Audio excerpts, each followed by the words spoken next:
Alô você! Bem-vindo ao De Frente com o Sagrado mais uma vez aqui na sua RS Play, canal 524 da Claro Digital, é claro.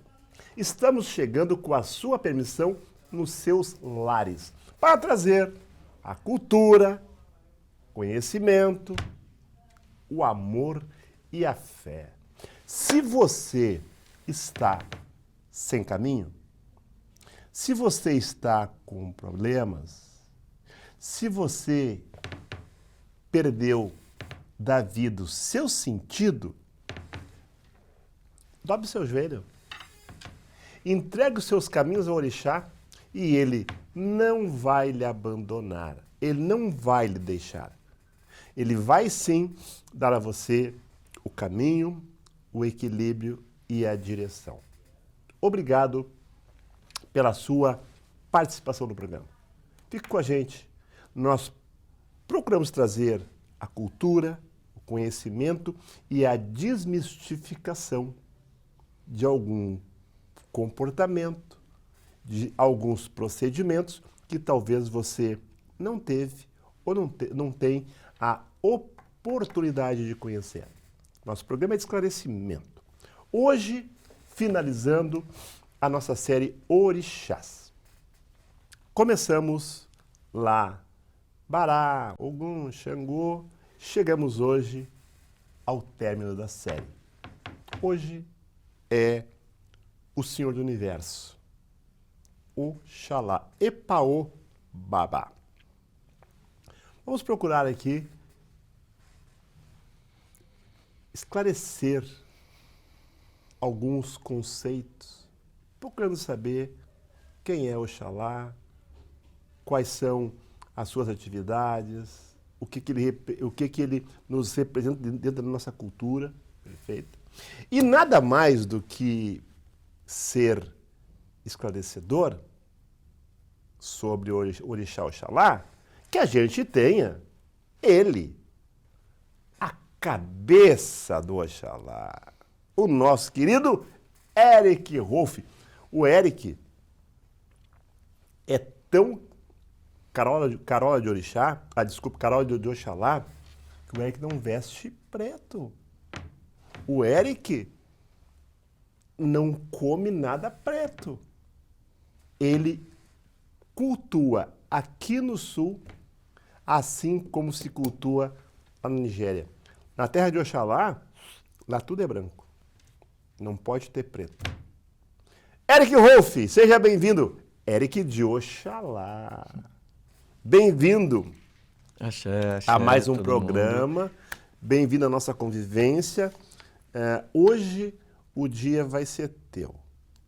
Hoje, eu nem vou fazer perguntas hoje. Eu tenho aqui a pauta aqui. Nem vou fazer perguntas hoje. Hoje é diferente. Hoje eu quero... Pessoal, nós temos uma pauta e quem fez a pauta foi ele, tá? Só que eu vou fazer uma pegadinha para ele hoje. Eu vou fazer a pauta e fazer assim, ó. Daqui a pauta. Então é diferente hoje, sem pauta. Hoje eu queria que o Eric, além de falar sobre o seu Oxalá, eu não vou seguir a pauta. Queria primeiro, Eric, que tu pontuasse para nós a tua vida religiosa. O que te despertou a religião? Quando despertou a religião? Quando é que tu teve o primeiro contato com Oxalá? O que significa na tua vida Oxalá? Quem é para ti Oxalá? Quais são as tuas reverências para esse orixá? Perfeito? Conta primeiro a tua história. Quando que tu teve o primeiro contato a Oxalá? Como tu te iniciou na religião? Como é que tu chegou até aqui para ser tão conhecido como o Eric de Oxalá? Bom, primeiramente, obrigado pela oportunidade, né? E, assim, começar a contar da gente geralmente é mais difícil, né? Porque, apesar de estar convivendo com o Eric o tempo todo, mas é muito mais difícil colocar ele em pauta. O batuque, para mim, tá, foi algo maravilhoso, porque quando eu me encontrei no batuque, foi inclusive em São Paulo, ali na casa do Pai Luiz, né, da Oxum, Ele era da família do Pai Cleon. E eu tive a oportunidade de começar a ter os primeiros contatos ali com... Que idade tu tinha, Eric? foi em 82. Aí, eu com idade, assim, a minha idade, eu me perco um pouquinho, mas eu tinha 17, 18 anos. Era bem novo.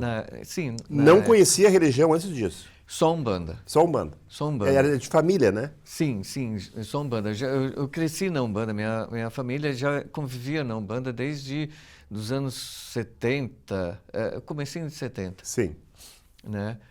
E aí eu tive a oportunidade de conhecer o Luiz. Batuque, o Luiz, que foi ali a melhor coisa que eu tive. Se eu pudesse hoje e ter contato novamente com a religião, eu me iniciaria no Batuque e voltaria a me iniciar quantas vezes fosse. Porque o Batuque, na simplicidade dele, ele tem cultura, identidade, ele tem tudo aquilo que a gente precisa. E esse começo foi por curiosidade ou por necessidade? O que te levou a procurar o Pai Luiz? Não, na verdade eu tinha encanto pelos orixás. Então, veja, não foi por doença, não foi por vaidade, foi por amor, encanto. Eu tinha aquele, e ainda tenho, aquele encanto pelo orixá e o respeito. Né? Se eu respeito o orixá ele está sempre próximo. E aí, tá em São Paulo, tu és gaúcho, ou tu é paulista ou tu é gaúcho? Não, sou paulista, né? Mas desde 82 eu me converti ao batuque, à religião. Então, na verdade, tu conhece o batuque não no sul, mas em São Paulo. Morando lá em São Paulo. Mais ou menos. Por quê? Eu vinha sempre para a casa do Pai Cleon, eu estava sempre nessa transição de ir, voltar, São Paulo e Porto Alegre. E depois eu comecei a ter filhos em Porto Alegre. Aí eu comecei a vir, passar uma semana, um mês aqui em Porto Alegre por conta dos meus filhos. Bom, então, conhece o Pai Luiz, te inicia, ele te inicia, ele te chama e diz assim, bom, Eric, tu é de Oxalá, tem que te iniciar. Como é que começou essa tua trajetória? Não, na verdade, eu fiz um oribibó, depois eu fiz um buri, aí eu passei para a iniciação e fui até o quatro pé. Então eu segui todos os passos ali de um novato, que são os passos ali que a gente faz para entrar na religião, né? Não foi direto para a feitura nem quatro pés. E essa conversa que ele teve contigo, ele te chamou, Eric, olha, eu vejo que tu tem que te iniciar, tu tem que fazer tais preceitos, tu é de Oxalá. Ele te desvenda que tu era de Oxalá? Não, a princípio houve a gente jogamos ali, a princípio ele até havia dado para Ogum, né, assim, feito o jogo, e ele tinha feito o jogo e achou que seria Ogum. Tempos depois ali, durante a função, né, porque até a iniciação, ele acabou depois me alinhando para Oxalá. Feito isto, identificado o orixá, Oxalá e Oxum, né? Tu dás o início, então, aos rituais, né? Todos eles tu faz. E aí, quando tu te deu conta que, iniciando... Porque muitas vezes, pessoal, tu faz todos os preceitos, mas tu não tem vocação para ser um babalorixá, um ialorixá, certo? E aí a minha pergunta, a partir de que momento tu te deu conta de que todo aquele ritual que tu estava fazendo te levaria, então, a ser o Babá Eric de Oxalá? Olha, levaram... Eu me iniciei em 82, abri minha casa em 89. Então foi um tempo de aprendizado. Foi um tempo ali vivenciando a religião. Eu trabalhava com moda, fazia maquiagem para TV, cinema na época. E nos meus períodos ali de descanso, ao invés de ficar em casa e descansar, eu estava na religião. Então eu dormia muito pouco, trabalhava muito e estava ali me dedicando para o orixá. E foi com o tempo ali, a gente me dedicando que o Luiz acabou depois levando meus orixás para casa e aí eu comecei a vida religiosa. Entre a primeira obrigação e até levar para casa os teus orixás, foi quantos anos? Foram 7 anos. 7 anos de 82 a 89, deram 7 anos, ali a qual eu tive a oportunidade de aprender, eu tive a oportunidade de fazer alguns orixás, inclusive na casa do meu babalorixá. Quando eu abri a minha casa, eu tinha 8 orixás centro, 2 de rua, né, 2 orixá Odê e os orixás dentro do quarto de orixá. Então, com o tempo, eu fui assentando os outros orixás até completar o Irumolé, que é tradicional do Batuque. Mas isso foi gradual, foi aos poucos. A pergunta que não quer calar.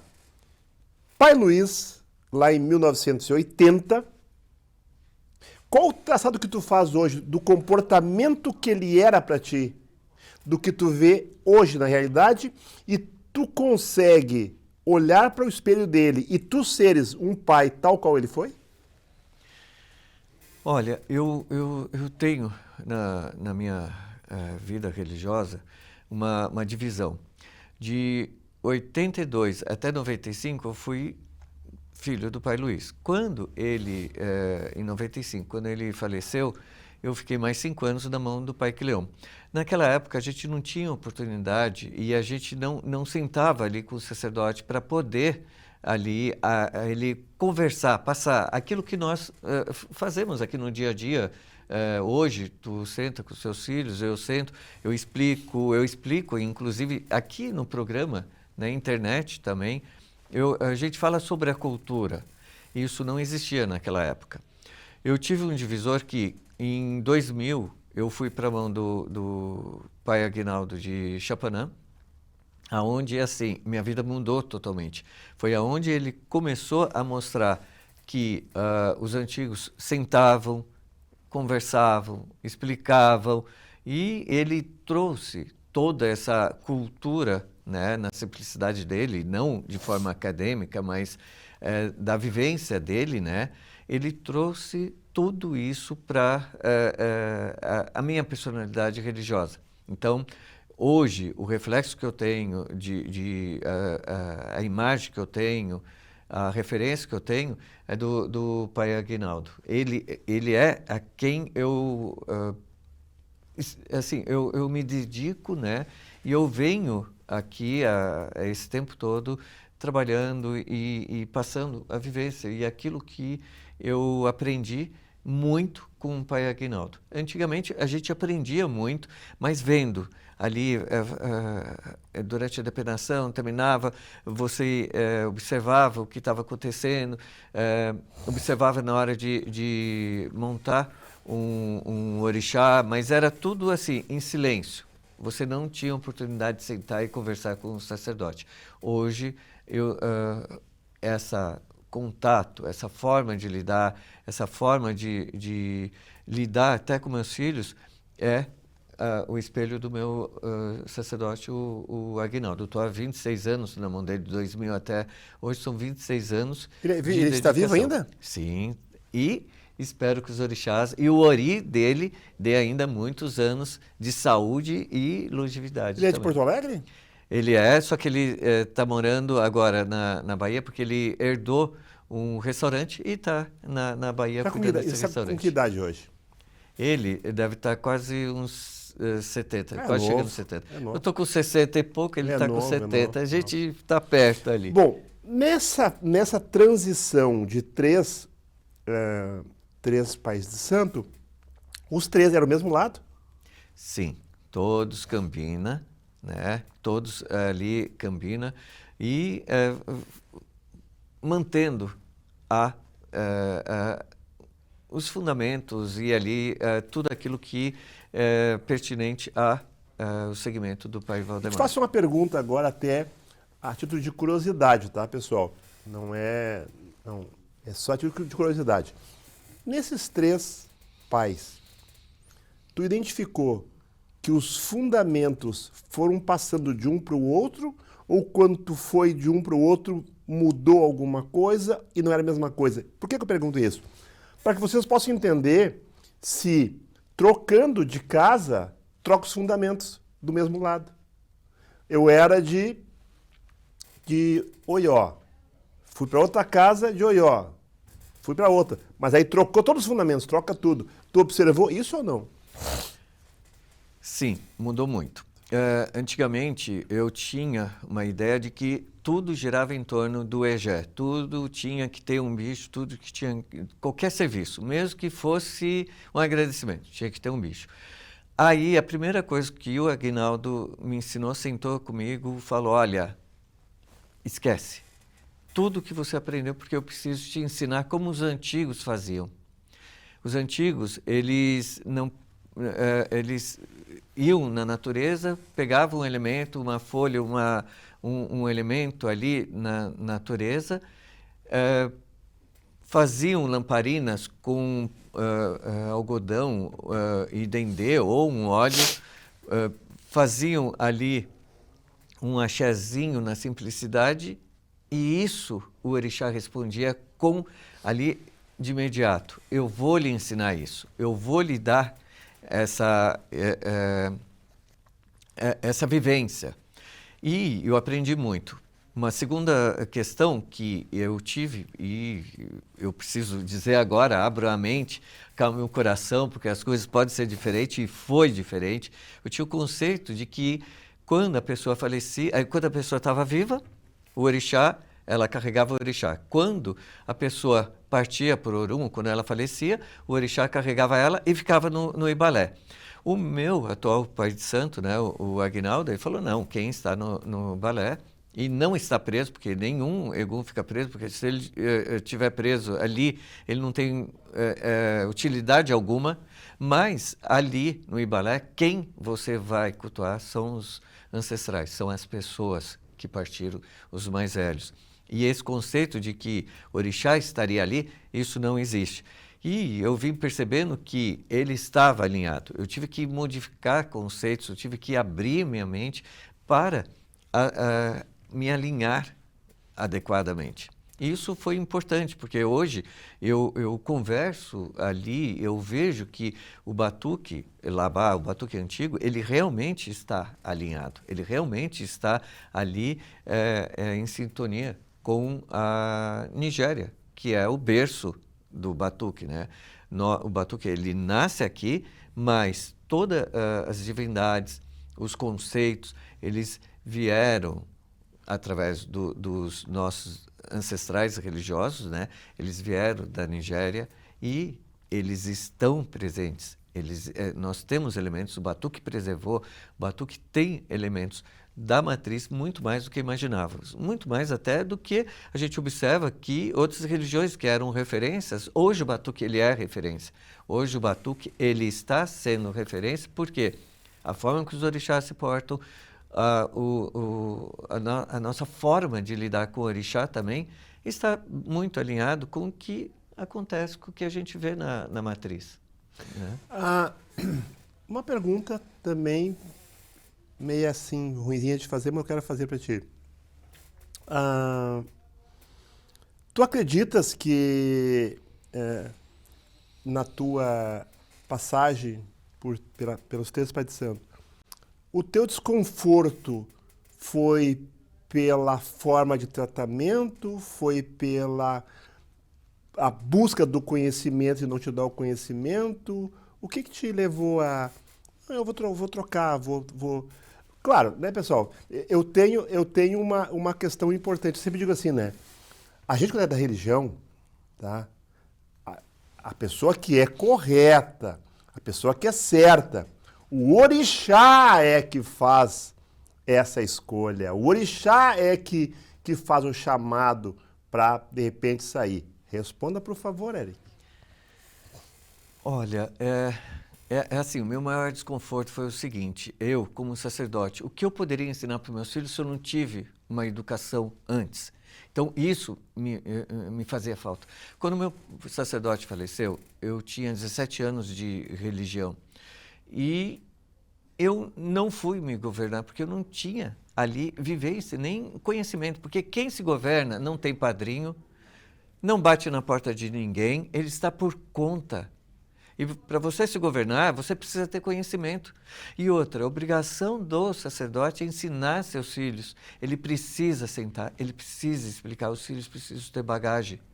Não é só ali de serviços, de magias, de axé, para poder apresentar para as pessoas. Ele precisa ter cultura. O meu trabalho hoje é trazer cultura para as pessoas, justamente para que as pessoas não fiquem nuas espiritualmente, para que as pessoas tenham conteúdo, para que as pessoas possam sentar diante dos seus filhos e explicar, olha, isso é assim. Não ficar falando bobagem na internet, dizendo que existe uma partícula que vai para o Ibalé, isso é bobagem, gente. O que nós precisamos fazer é ter conhecimento e saber o que está falando. Para isso, precisa sentar, ficar no banquinho e não levantar dali até ter capacidade de levantar para ensinar. E isso, eu levei anos. Eu estou há 26 anos na mão do meu babá, mas digamos que uns 10 anos ali aprendendo. Tanto que uma vez questionaram ele, falaram assim, Guinaldo, tu ouve o que o Eric fala? Ele, sim. E tu não acha? Não, filho de peixinho, peixinho é. E pronto. O que ele fala não é bobagem. Eu sei o que ele está falando e pronto. Eu não faço meu sacerdote passar vergonha. Eu não fico falando bobagem na internet. Eu não fico ali inventando história, inventando fundamento, inventando filosofia para ficar explicando para os filhos algo que eu não teria recebido. O que eu passo é a vivência. Então, isso é importante. Isso, sim, era um desconforto. Imagina, eu com 17 anos de religião, não tendo ali conteúdo para passar para os meus filhos, não tendo conteúdo para poder me governar. Hoje eu peço que o meu sacerdote viva muito, mas muito mais do que eu até, para que, veja, eu tenha alguém sempre ali para eu recorrer. Essa questão é importantíssima. As pessoas, elas se aprontam e já levantam depois dos 32 dias, para quê? Para querendo levar o orixá para casa e já em menos de... Não termina nem o resguardo de 2, 3 meses, já querem se governar. Gente, para. As pessoas precisam de um sacerdote, precisam abaixar a cabeça, precisam, sim, ter a humildade de estar diante do seu sacerdote. E isso é uma coisa que hoje as pessoas brigam com o próprio ego para terem ali o contato com o sacerdote. Gente, é maravilhoso você ter uma pessoa que está ali, que vai poder... Claro que um bom sacerdote, uma pessoa que lhe dê segurança, não um feiticeiro ou uma pessoa mercenária que está ali só por conta do teu Pix. Gente, esquece isso. Vá viver a religião. Escolha um sacerdote que vá lhe trazer aquilo que eu tive. Isso eu sou grato aos orixás, e o meu ori, porque ele me levou no lugar certo, para a pessoa certa. O Babá tocou numa questão muito importante quando ele falou de Egé ali, né? Já dizia a maior sumidade no Brasil, o mestre, o Alaô Agenor Miranda, tá? Que ele sempre falou que o orixá não precisa de Egé. Ele é da linha de que deveríamos abolir o sacrifício e usar como Egé a seiva das ervas nos nossos rituais. Só para pontuar, vocês quiserem saber quem é Agenor Miranda, procure aí na internet que vocês vão saber quem é Agenor Miranda. O orixá realmente não precisa do Egé, o orixá não precisa nem das folhas, ele não precisa do amaci, ele não precisa do omeró, ele não precisa do omiaxé, ele não precisa de oferendas, ele não precisa de nada. Quem precisa somos nós. O orixá, ele é a divindade, ele possui o axé. Quem precisa de fazer o contato ali com o orixá somos nós. E não é por atrás quantidade de bicho. O orixá não vai se corromper se você não merecer. Então, o merecimento é a primeira pauta que você precisa.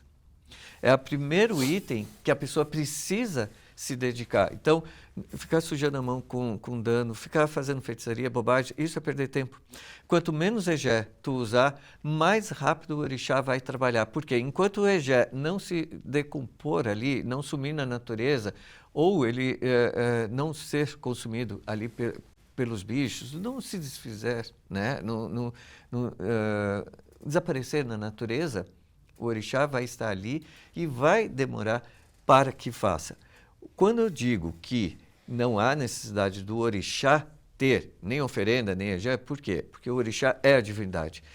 Nós, na necessidade de curar uma pessoa, de ter um bom caminho, nós fazemos aquela troca de com o axé, né, ou com o egé, um pouquinho ali, o necessário, para aquele momento. Então, assim, quando aquela questão, matar um boi, os antigos não precisavam. Não que não, os antigos, não quer dizer que os antigos não faziam, mas o orixá, se ele não pedir, se antigos que viveram a vida inteira religiosa, nunca deram um boi, não precisam e não há necessidade. Gente, não é o egé, a quantidade que faz o egé ficar próximo de ti. Uma pergunta importante. Ao longo da tua caminhada religiosa, tá? Tu citaste, passou pelo Pai Luiz, pelo Pai Cleon, né, que era uma referência no lado que ele cultuava, está com o Pai Aguinaldo hoje. Fora o Pai Aguinaldo, ao longo dessa tua caminhada, vamos dizer, de 40, 50 anos aí, tá? Qual foi ou quem é uma referência dentro do batuque para ti? Quem é que tu lembra assim com saudosismo da mãe ou do pai que tu, na época, né? Por exemplo, a minha referência saudosista era quando eu tinha 18 anos, chamava-se Luiz do Bará. O seu Luiz tinha uma casa na Padre Réus e eu morava bem próximo da casa dele, tá? E o seu Luiz era uma pessoa conhecida no Brasil todo, inclusive em Salvador, a mãe menininha recebeu ele. Então eu sempre dizia assim, como o seu Luiz é importante. Conversei com ele uma vez, ele era muito simples. Quem é, Eric, para ti uma referência ao longo dos teus 50 anos, assim, de um pai ou mãe santo? Então, não o conheci, mas a minha referência, não conheci pessoalmente, mas eu estudo a vida dele. O Olupilexé da Cambina, pai Valdemar de Camuca. Ele ficou conhecido por ter um Camuca no pátio, ele era de Xangô a Godô e tinha o Camuca. Mas eu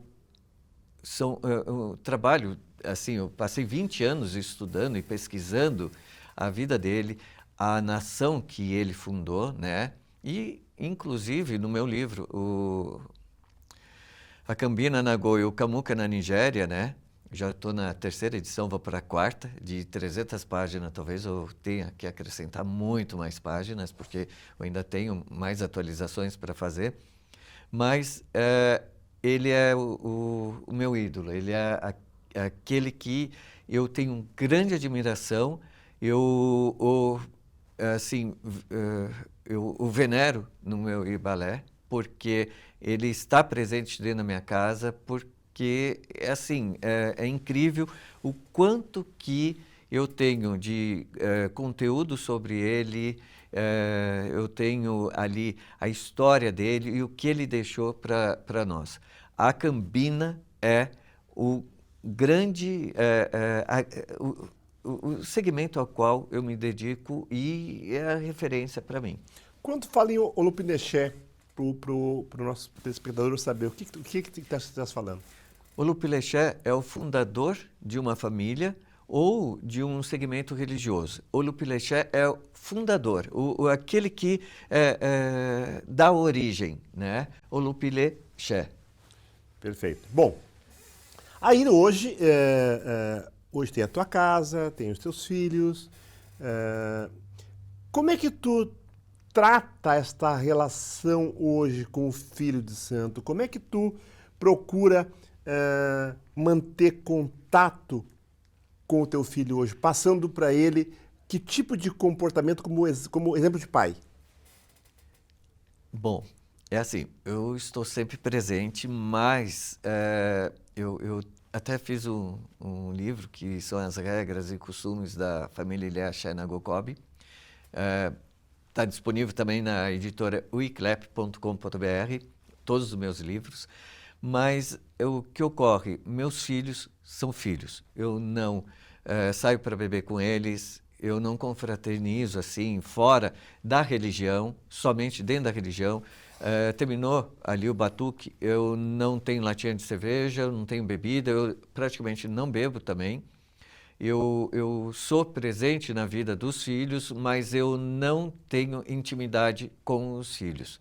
Por quê? Porque eles são meus filhos, eu não deixo que eles entrem ali na minha vida particular, porque eles, a admiração que eu tenho pelos meus filhos, eu sempre falo isso, meus filhos, eles não ficam ali de picuinha um com o outro, não ficam demandando com irmãos, eles são uma família.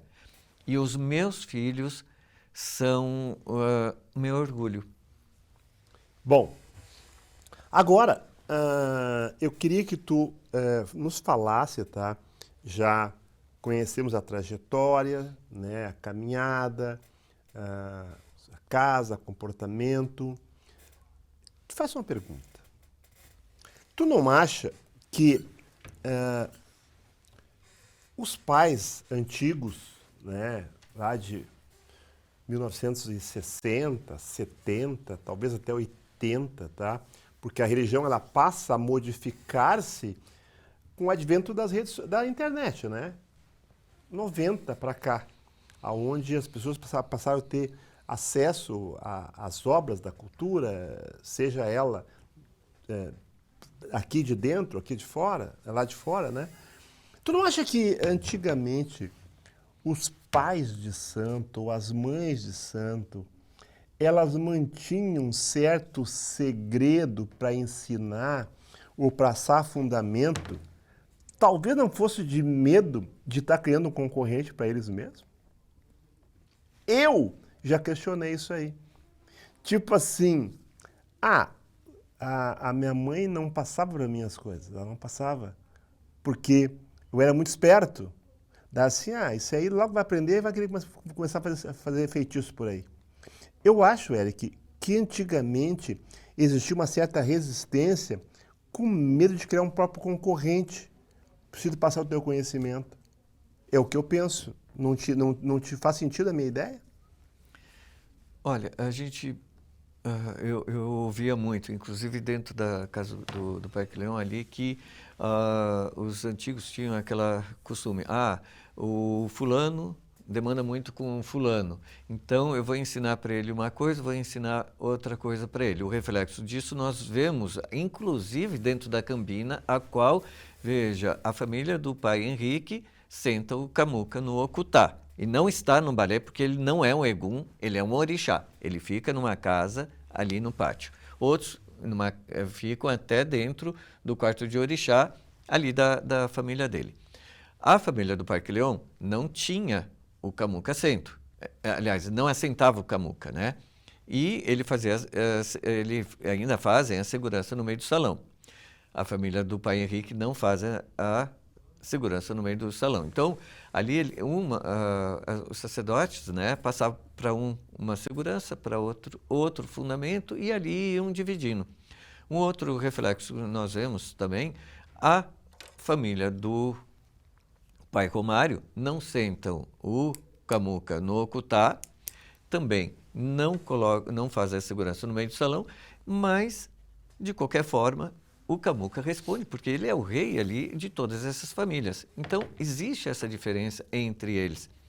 E o que eu percebo é que não é que eles não ensinavam com medo de eles demandarem contra eles, mas era para manter o filho ali ao lado e sempre ali com eles. Isso acaba sendo um problema, porque a gente observa hoje, fica nítido, quando as pessoas começam a falar, o quanto elas possuem de conhecimento alinhado ou não com o culto do orixá, com a matriz e tudo mais, porque hoje tem referências para a gente conseguir observar se existe fundamento ou não naquela filosofia que está sendo empregada.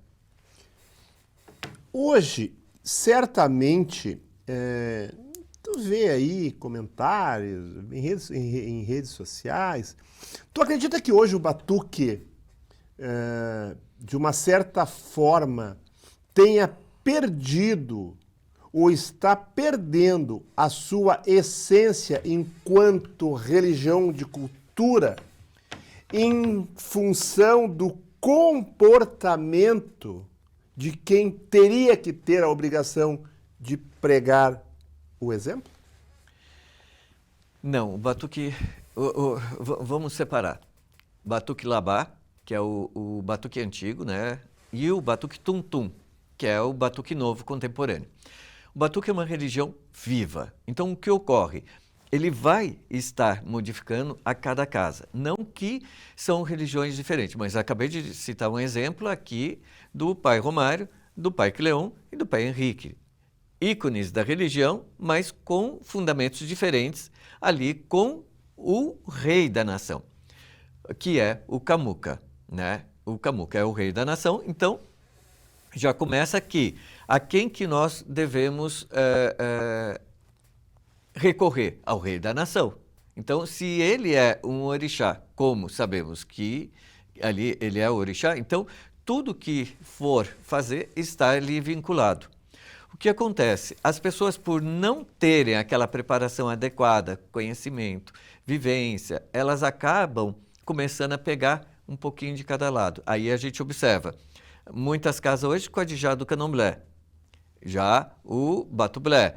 Outras casas jogando em cima de Opom, que é aquela tábua de madeira, Batufá. E recitando o versos e tudo mais, fazendo aquela mistura, dizendo que Orumila, não Oxalá Orumilaia, e fazendo essas mesclas. As pessoas são livres e podem fazer o que elas desejarem, só que nós observamos que as casas ainda, há muitas casas que preservam o batuque labá. Eu tenho o babá Alberto, né, que ele é tamboreiro, ele toca na minha casa, por quê? Ele não fica repicando, ele não tira a cantiga de candomblé, ele não fica misturando, ele faz o batuque dos anos 80 para cima, que é o que eu conheci. Então, veja, eu preservo o batuque labá, babá preserva o batuque labá. Também. E nós estamos diante de uma divisão entre os novos segmentos e os costumes antigos. Então, assim, ainda há casas que são referências do batuque labá. E essas casas, pode ser poucas ou pode ter um número até considerável, mas ainda existe batuque antigo, ainda existe batuque tradicional, a gente ainda está ali vendo o batuque antigo. Claro que até no batuque tum-tum tem tradicional, porque já estão fazendo há um bom tempo, então vira uma tradição. Mas hoje em dia nós ainda temos resistência no batuque labá. Eu quero registrar para vocês minha posição. Não é a posição do Eric, certo? A minha posição, porque aqui nós não contrapomos a posição de cada um. Existe, sim, dentro da nossa cultura, dentro do batuque, e eu vejo isso com muita frequência, tá? Primeiro, muitos pais e mães de santo querendo ser mais do que orixá. É como se fosse o próprio orixá vivo na terra. Eu vejo muito comportamento da pessoa, não aplicado àquilo que ela pratica. Perfeito? Ou seja, eu penso que o bom comportamento de um zelador de santo deve se dar em todos os sentidos. Ele tem que ser exemplo, né? Exemplo religioso, exemplo de comportamento dentro e fora da casa. O que eu vejo muito é dizer o seguinte: do portão para fora da minha vida quem manda sou eu, tá? Particularmente, eu não concordo. Então, esse contraponto que eu faço, tá? Eu quero dizer o seguinte, é que de 90 para cá, 2000 para cá, tu começa a ver muita gente se intitulando a Bíblia da religião, né? O próprio Camuca na Terra, mas vai ver a vida dele é totalmente desregrada, seja dentro da casa ou fora dela. Exemplos? Cadê os interditos para serem aplicados aí? Perfeito? Vamos agora, Eric, fazer uma pergunta de cultura para ti, tá? Já conhecemos a tua vida, já sei tudo dela, tá? Quando eu falo em Orumilaya e Orumilá, aonde que está a diferença aí?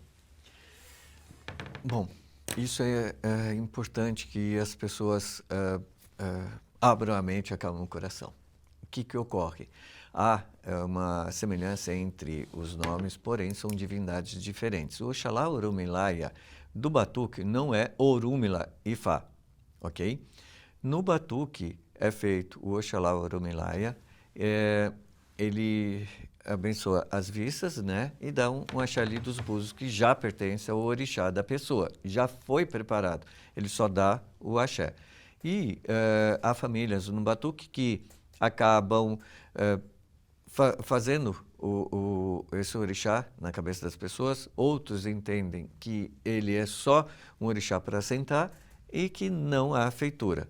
Mas dentro do Batuque há, para aquelas famílias que fazem esse orixá na cabeça das pessoas, que iniciam as pessoas, há a ocupação, ou seja, a possessão desse orixá.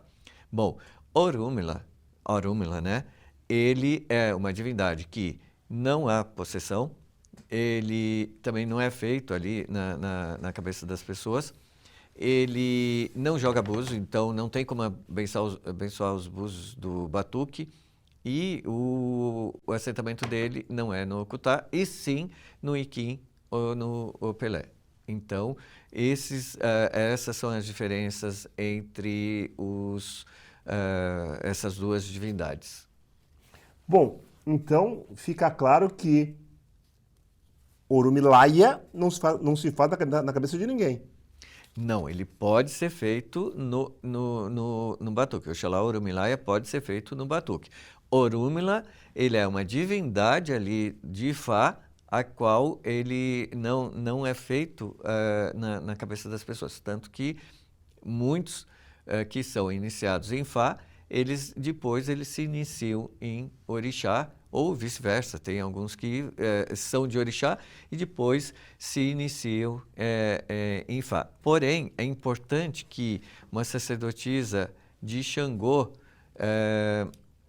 lá da Nigéria, ela deixa bem claro, o indivíduo que é Olorixá, quando ele se inicia em Ifá, ele não pode exercer mais a profissão de Olorixá. Ela deixa bem claro isso. Quais são as qualidades de Oxalá no Batuque?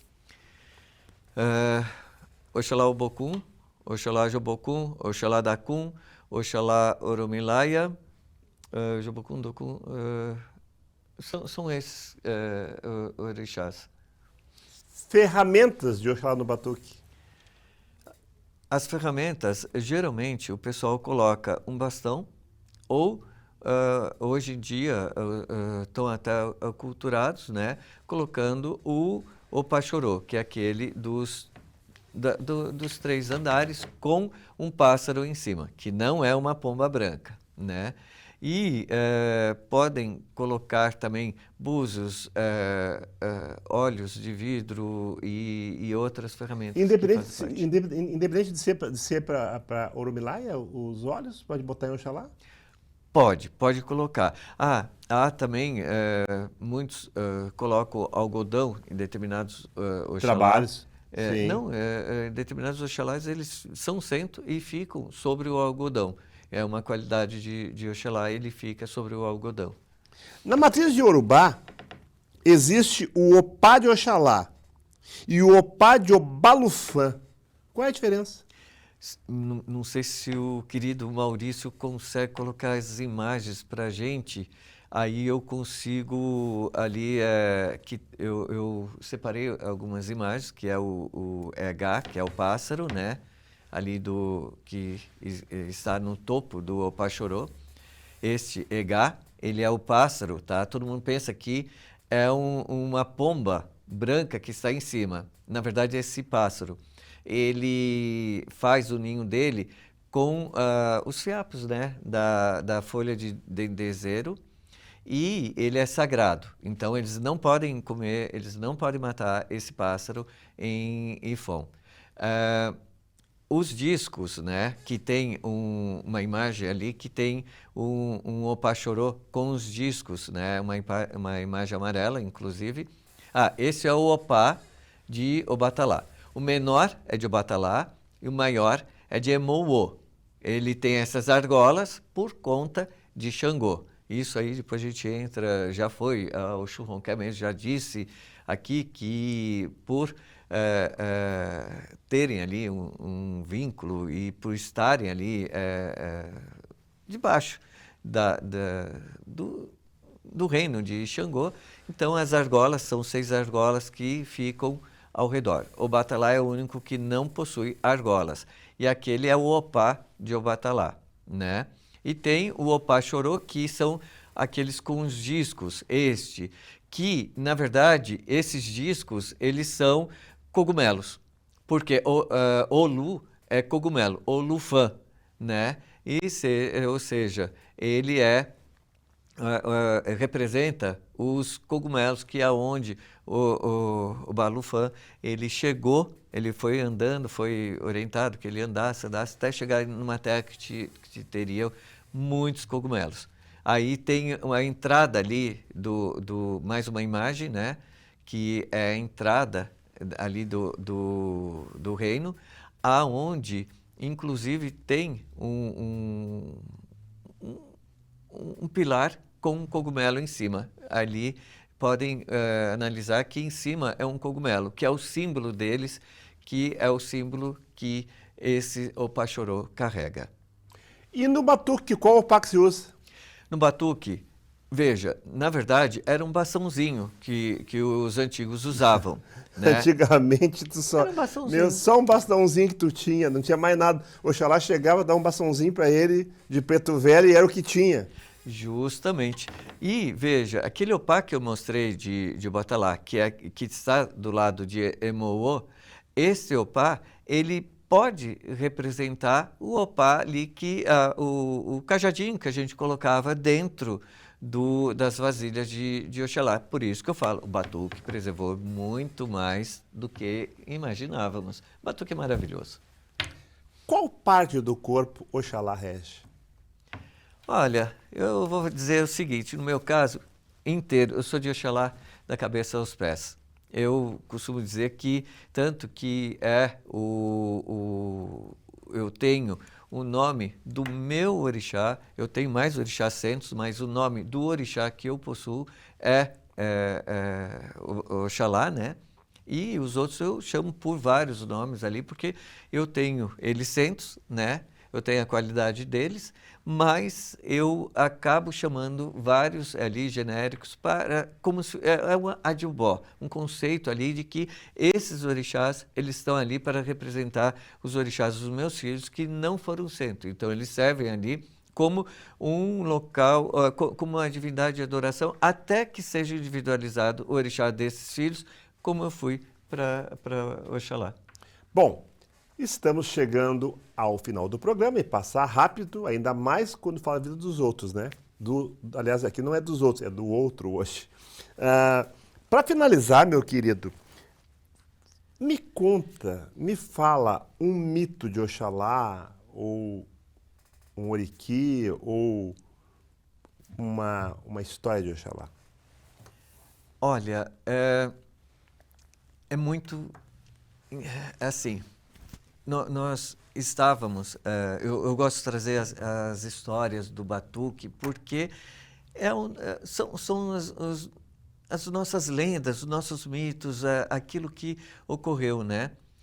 Estávamos ali ainda na minha casa em São Paulo e uma senhora, né, chegou ali com um problema, né? Ela estava grávida e chegou com um problema e a gente teve que colocar ela para fazer uma segurança da barriga, para poder fazer ali tanto para ela quanto para a criança que estavam correndo riscos, né? E eu já tinha preparado, inclusive o Roberto Xangô, meu filho, lá de Mato Grosso, estava junto. Eu preparei e falei, olha, a gente vai começar a fazer os rituais. Se ela começar a passar mal, a gente dá um banho e leva ela para o hospital. E ela chegou péssima. O Roberto olhava assim, né? E péssima. E nós começamos a fazer a função.